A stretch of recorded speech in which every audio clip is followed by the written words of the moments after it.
Peace and Black Power family. Harlem educator, author, and activist, the Black Liberation Coach, Brother IJ Taimba, and I'm filming live on location in that wonderful, historical, and political village of Harlem, New York. But before we begin our very important broadcast today, I just want to get you up to date with the importance of tuning in to Black Liberation University Facebook page frequently and watch our new videos and other posts. Thank you, peace, and Black Power.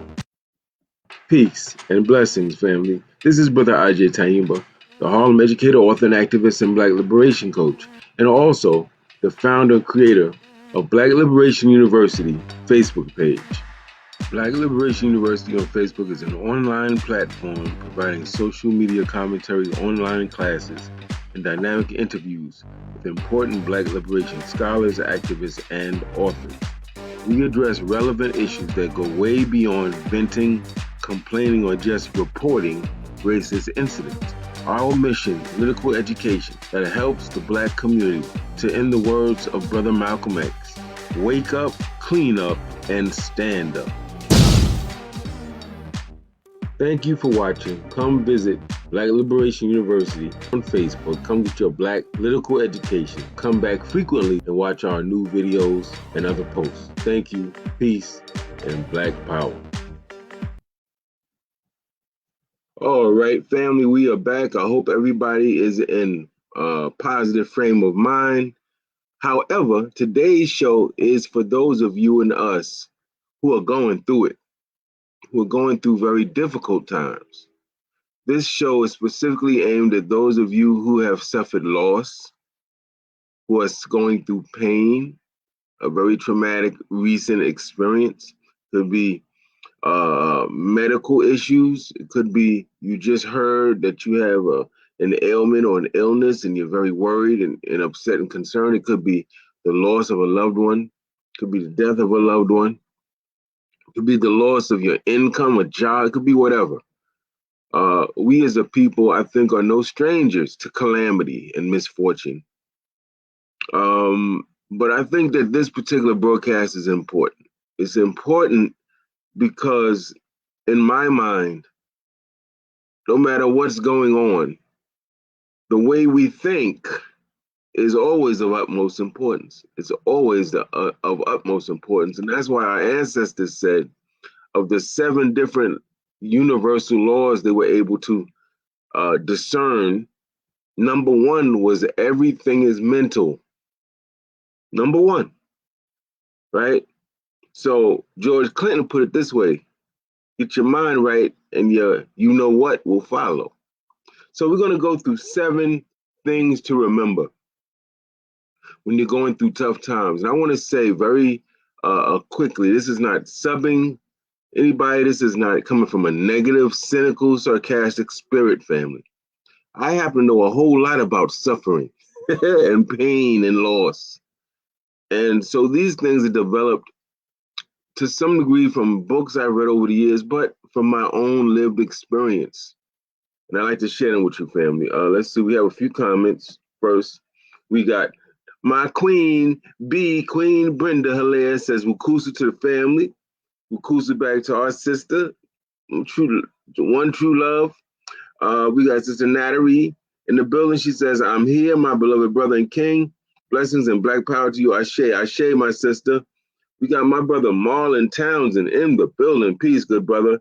And he says, peace and blessings, king. Thank you, sir.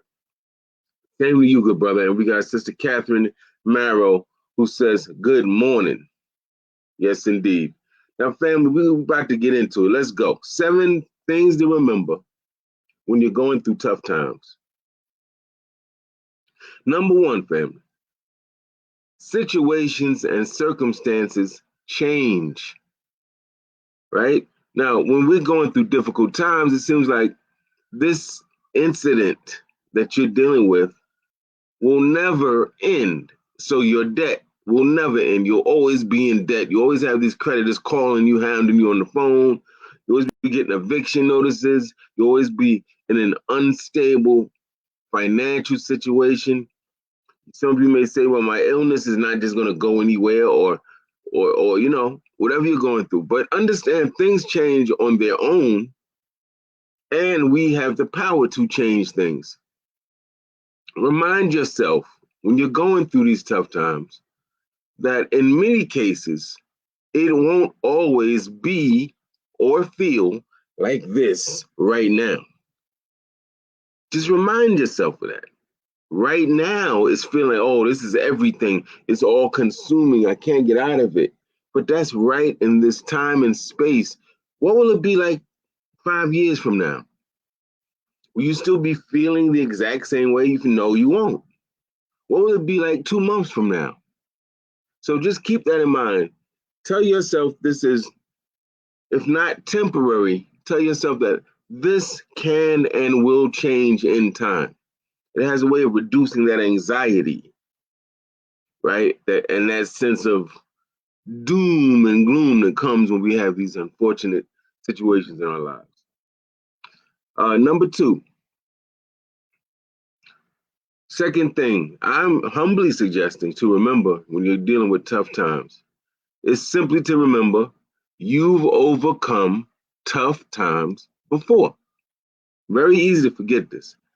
Take a few minutes and think back, go back in your life to other really challenging times. And ask yourself, did I overcome those? Wasn't there a time when I thought I wouldn't get over this divorce, this man and this woman, and it was my everything, and I was crying every day, and I wasn't eating, and I was drinking, but now I don't even think about this person. Now I can see this person in the street, say hi, and keep walking, smiling, and it wouldn't take nothing from me. You overcame it, or you were in debt and you got your credit rating high, or you were unemployed and you got a job, or you got into school, right? So this is hard during a tough time because tough times are so dramatic, they're so emotionally infused. It's hard to think past it and outside of it. But if just stop for a second, every day. I'm saying do this every day when you're going through it.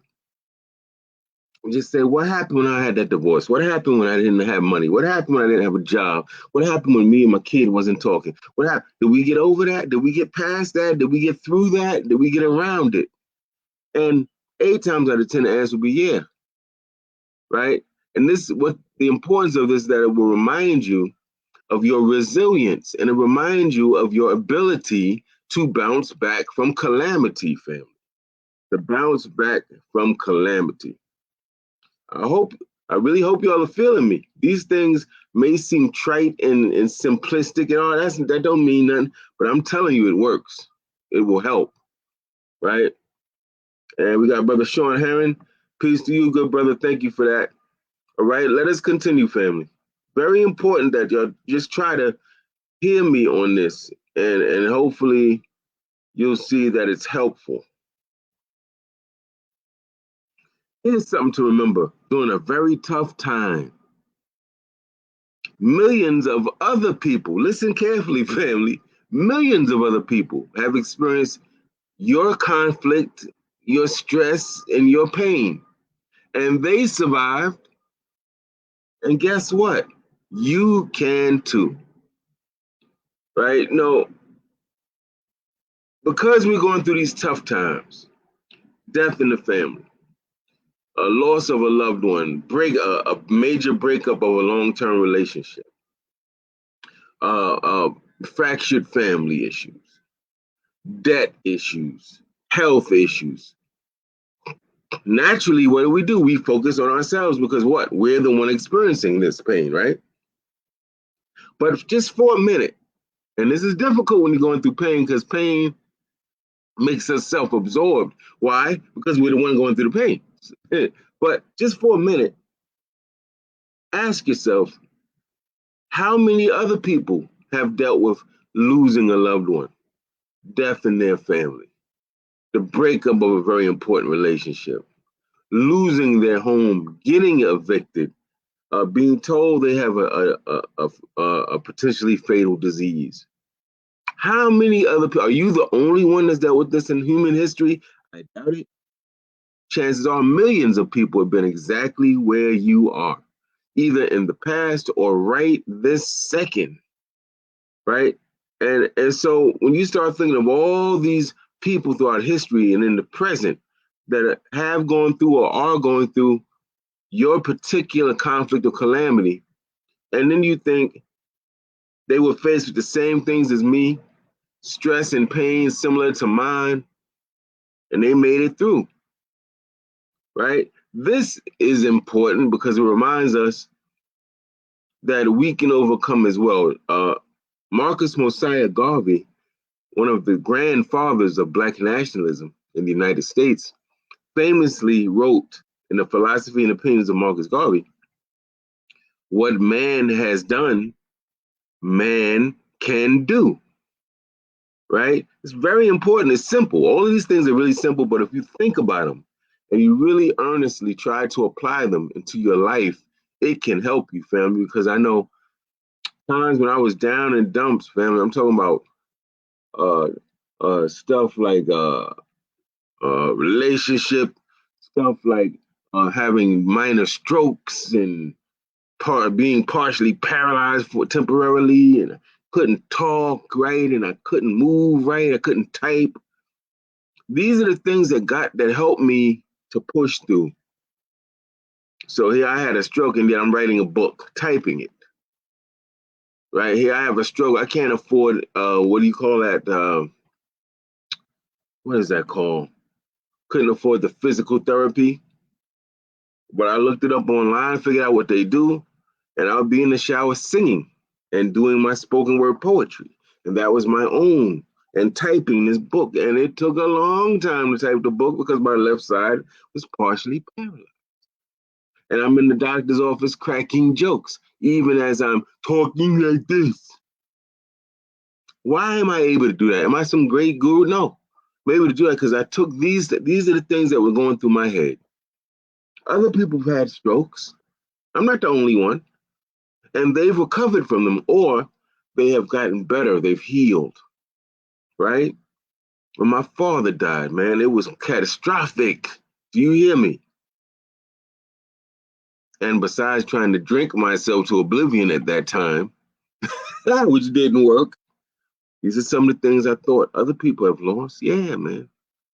So what you do is you delve into the human experience and you figure out, man, what man has done, man can do. And you might pick up some things from other people who've gone through your similar circumstance. So that's very important. Okay, family. How about we adopt the gratitude attitude? When faced with challenges, we tend to focus only on the problems. And if we're honest, we tend to exaggerate our problems, making them seem insurmountable. You know what I'm talking about. I'm talking about you get sued, or some some corporation comes after you for money they owe, whatever, and they taking all your, or the IRS says you owe money and they garnishing your check, which happened to me, right? And what you're saying, oh, I don't have anything. They're taking everything. No, they're not taking everything. You still have money left. They're taking a significant portion, but you're exaggerating it. Why? Because you're going through pain, right? Or your relationship of 10 or whatever many years breaks up, and you say, man, nobody loves me. Well, that's not true. They may not love you, right? But what about your parents and your cousins and your friends, right? So we tend to exaggerate the depth of the situation because we're going through pain. It's like this calamity, this conflict came and it knocked us hard in our temple like a Mike Tyson punch, right? And so what happens? You get hit hard in your head. You get what? Disoriented. Which means you don't see things accurately, family. This is a fact. So this means at these precise times, we have to come back and say, wait a minute, what am I grateful for? What are the blessings I have? See things accurately, and then ask yourself, what are the things that I have for which I'm grateful, right? Because being grateful and counting write it out if you need to. every single thing for which you have to be grateful, every single person for which you have to be grateful, every single experience. Family, you're going to be taking up pages and pages and pages of books. And at the end of that exercise, family, what you're going to see is things are not quite as bad as they may look. And if they are that bad, they can get better, right?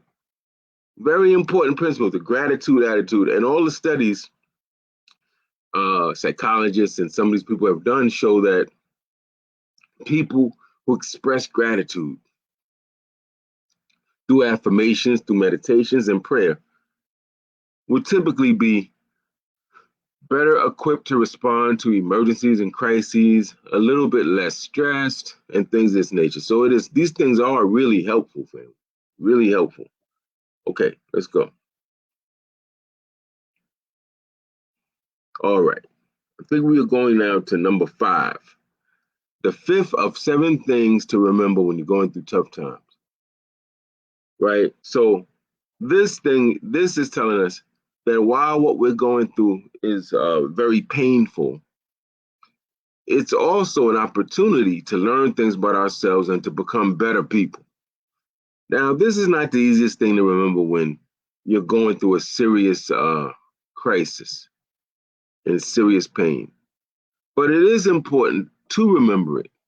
Situations involving conflict and pain often contain great lessons, family, about life.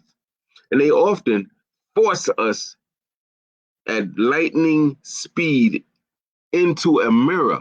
They force us to look in the mirror. Because a lot of us don't like looking in the mirror, right? Because that means doing that internal work. It's much easier to talk about what everybody else is doing. But crises have a way of forcing you into the mirror. Because you ask yourself questions like this: why me? You ask yourself questions like, why is this happening to me? Why does it seem I'm feeling this? Why? Yeah, good. Those are internal questions. And nothing can force us to confront ourselves better than in crises and conflicts. We often learn lessons about life, and these things reveal things about ourselves that we really need to look at and we really need to improve. This means, and this is very empowering, that no matter what we're going through and the pain that's inflicted on us, family, because I know, family, trust me, I know pain and I know suffering. But what this means is that growth and blessings can accompany the loss and the pain, so that we're not looking at it as like this is a lose-lose scenario. It is not a lose-lose. It's a win-lose. We on this side, there's pain and conflict and turmoil and self-doubt. But on this side, we learned something about people we didn't know.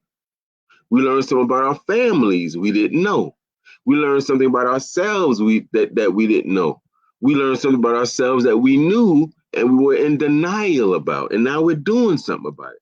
So even with all these things that are going that are bad, we can still yet come out of it and be better and do better. Right? And that's very important. Brother Sean says, good teachings. Thank you, good brother. Thank you. I'm really just sharing with you, family, things that I was forced to deal with. And when I've gone through my several different calamities in life, that's all. If it relates to you, great. If it doesn't, throw it in the garbage can. It's all good. take take the meat and leave the bone. You know how that works. All right. Let us go back, and we're going to be closing out soon. Number 6, calamities and crises really help us understand humility in a way that nothing else does. We could all talk about we're humble, and we could all say how much we praise people who are humble and not have the faintest idea of what humility really is. Humility does not mean you walk around with your head down, does not mean that you're all meek and mild, does not mean you speak in whispers, does not mean you let people smack you up and beat you down and rob you and do nothing about it. It does not mean that. Humility simply means we understand that we are stars in the universe, but we're not the only stars in the universe. There are literally more than trillions of stars in the universe, and we are but one. Or you can liken it to specks of sand on a beach. We are but one speck of sand in a whole sea, literally, of sand. And that we acknowledge that just as we are important, other people are important. Just as we have ideas, other people have ideas. We have experiences, and other people do too. If we're going to get ahead in this society, particularly we Black folk, we new Africans, we're going to have to begin to recognize the beauty and value of other people, fam, and be able to work with other people. In this sense, humility comes in this way. Many of us, there's all of us have pride, right? We're proud of our education, where we went to school. We're proud of the money we making in our bank account, or how fine we are. We proud of how strong we are, what we've accomplished in life. We all have something that we grab onto that gives us a sense of somebodyness. Everybody does this. But guess what? If you're one of them people that think that you're better than others, that you stand on top of others because you finer in this one, or you're smarter, or you're more clever, you got more money, you got better cars, guess what? Nothing will reduce you, bring you back down to reality as good as pain and conflict. You know why? Because pain and loss will come into your life, family, regardless of your money, regardless of how fine you are, regardless of how strong you are, what you know, where you've been, what you've accomplished. As a matter of fact, we can say this as an actual fact. We know this for sure. Every human being is going to experience calamity more than once in their lives. And this reminds us that we are no better and no worse than any other human being. That's important. That's very empowering. It means that no matter what other people have, we could still be all right on our own. This also reminds us not to compare ourselves, right, to other people. It also reminds us that when you look at other people, people are good for this. We like to talk about what this one got, what this one did for their family, where this one lives, and we like to be very comparative. And my mother used to say, when I used to do it as a kid, well, so and so don't, and so got, she said, listen, you don't know how so and so got that money. You don't know how so and so got those gifts. Yes, so and so seems so happy in public, but let's sneak and open the curtain and see how they get down. How do they talk to each other daily, right? How do they get along daily? So that's facade. People you looking at and you are, oh, they're so great. You don't know what's going on behind the scenes. And we should all assume that nothing is as great as it looks. And that's okay. We're human.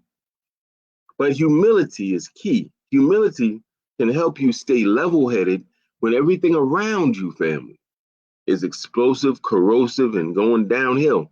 Humility will help you say, well, I'm special, but I'm not so special that I'm not going to go through pain like every other human being on this planet. So when pain comes, you hate it, you don't want to deal with it, but you also deep down, man, millions of people before me dealt with this pain, and I got to pay my dues too, right? I got to pay my dues too, cosmically or karmically. We all got to deal with these things. Humility is very important, and pain and conflict tends to remind us, yeah, you another human being on this planet. Trust and know that no matter what degree you got, how many businesses you run, and how great and perfect you think you are, you're going to deal with this. Everybody. And there's something empowering about that. It's the great equalizer, right? Now, lastly, family, to close out, if you have any comments or questions, please post them and I'll try to address them before we close out. Last but not least, of the 7 things to remember when you're going through pain, I'm talking about real pain, real calamity, real suffering, family. You don't know who to call. You feel like you're walking on a tightrope. You're about to fall off. Your back is against the wall. You don't know how you're going to get out of this one, right? You're feeling small and inadequate. That type of pain. This is the seventh of 7 things I'm offering you, family. When trying or tough times appear in our lives, our worlds are turned upside down. We focus our attention on the external things that challenge us. So we might be looking at our debt, looking at our illness, natural disasters, betrayal of a friend, whatever. But at these precise times, we must remember our power to choose. I know it sounds corny. I know this sounds weak. I know this doesn't see some of y'all are so combative. You think everything is about fighting. And fighting exists on different levels. Sometimes we fight by outthinking people. Sometimes our fight is through meditation. Sometimes our fight is through fasting. Sometimes our fight is through building institutions. Sometimes our fight is through proper study. So it's okay to be combative, but we got to know how to combat sometimes. Every answer isn't solved with arguing or fighting in a physical way. Sometimes the fight is internal. Sometimes it's things about ourselves we got to fight, right? So what we're saying here is that these times when we're going through it, we got to remember that we have this one thing, no matter what's going on. And this is hard for people to understand. Family, guess what? No matter what's going on, no matter what somebody did to you, no matter what somebody took from you, no matter what somebody said about you, no matter what somebody thinks about you, we have the power to do so many things. We have the power to choose, to define, to interpret, to respond, to ignore, to engage, to withdraw, to forgive, to hold a grudge, etc., etc., etc. And if we make wise choices, we just might make the best of any situation. I'm going to give you an exaggerated example. You begin to realize we don't really have control over a lot of things, do we? Our own kids, we tell them go left, and they go right every time. We say, man, I told you go left. You keep, and we yell at them, we beat them, we take stuff from them, we ground them, and they still go the opposite direction. That's their way of exerting power through rebellion. That's all they can do because they're completely dependent on us. So they exert that power. We get really mad. We go harder and harder and don't realize the simple lesson is you can't control anybody, even your own children. You can influence them, but ultimately people have what? The power of choice. So even in brutal dictatorships where they killing people and lining them up and shooting them down and arresting people unfairly, there's still revolutionary movements because people still have the right to choose. I don't want to live like this. Even on slave plantations, man, where our people dealt with the absolute worst of inhumane torture and subjugation, we still had brothers and sisters that was killing them slave masters, burning down them plantations, running away. You can't force anybody to do so. They have to accept what you're telling. They have to embrace that. You have the power of choice. Somebody came out and talked to you sideways. There was a brother, I'm gonna tell you a story. There was a brother in my building, so I never seen this dude outside, and he was talking to her, and I was thinking for a minute, I'm gonna go right upside his head. I'm gonna knock him out in front of everyone to make an example of him. And then I said, you know what? Now, people here respect me, and they speak to me with great respect and reverence. And if I do that, they're going to look at me like, damn, OG, you doing this what you told us not to do. You told us that you don't have to fight all the time. And, dude's just talking. He didn't hit you. You acted out of ego, OG. They would have hit me with my lesson. So I thought about that and said, I'm going to go to the store. I'm just going to ignore this young brother. I'm just going to ignore the young brother. I'm going to keep it moving. Not going to take it personally, right?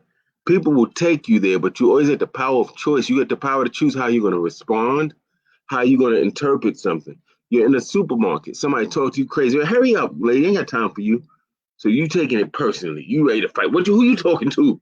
And now you're arguing.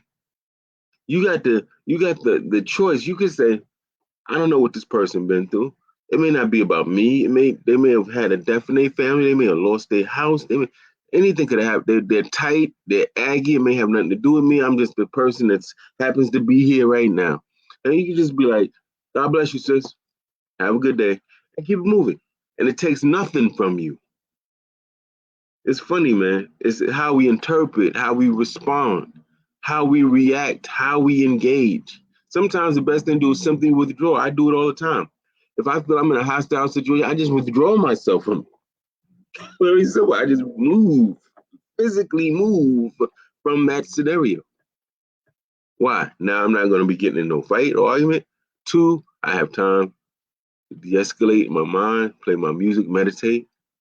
There's different things we can do, but remember, family, even if you put a gun in somebody's mouth and say, you better love Malcolm X, you better say you love Malcolm X, they can still choose to say, no, I don't love Malcolm X. You can't force nothing. You don't control nobody. But the one person you can control is you. And when we learn to control ourselves, then we become the gods and goddesses on earth that our Kemetic ancestors spoke about.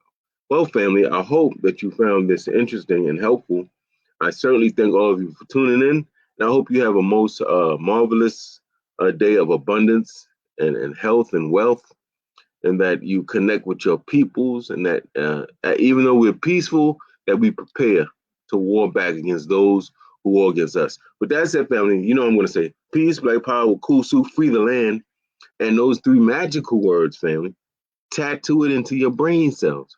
We will win. Peace. Thank you for joining.